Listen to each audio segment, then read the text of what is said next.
If anyone ever asks you if the Torah has lost its relevance, feel free to share these thoughts. Investigative reporters go out into the field. They return not with facts, but with half-truths and outright lies and editorializing for their version of events. The leaders, desperate to hold on to their own power and influence, doing things that are antithetical to the good of the people. The people, recently traumatized by a terrible attack on the most vulnerable. The land, slandered, even the bounty of the land, somehow portrayed as frightening. Miracles abound, but not necessarily recognized as such.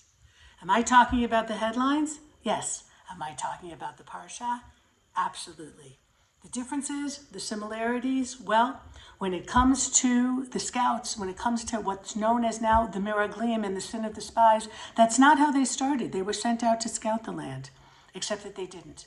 Just like today's press. Need I elaborate? The leaders, not taking responsibility for the mistakes that they made, not willing to let go. Of course, I speak of the majority of them, not all. Not willing to let go of the conceptia, of the very ideas that got us into this situation. And so people are left feeling that there's no way out. The differences are the people.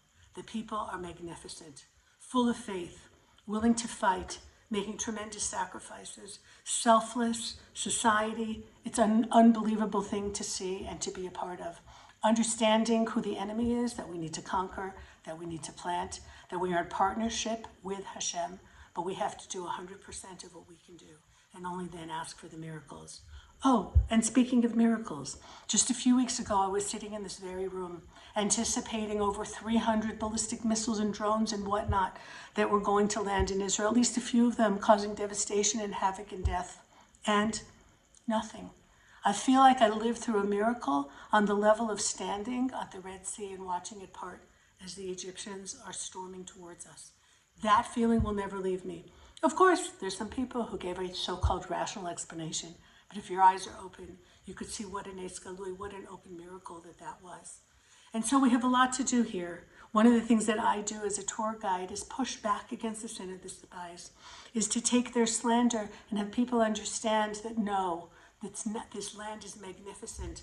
We no longer have to go down to Egypt to get even our watermelon, let alone the grapes, the figs, and the pomegranates. We're waiting for our Joshua because he's there. He's somewhere in there.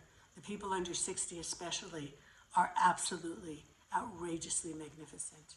And so you can take the Parsha, you can take the lessons from the Parsha, the demoralization of the leaders in the press that they did then, that they're trying to do now, and we will rise above. And the Torah, more relevant than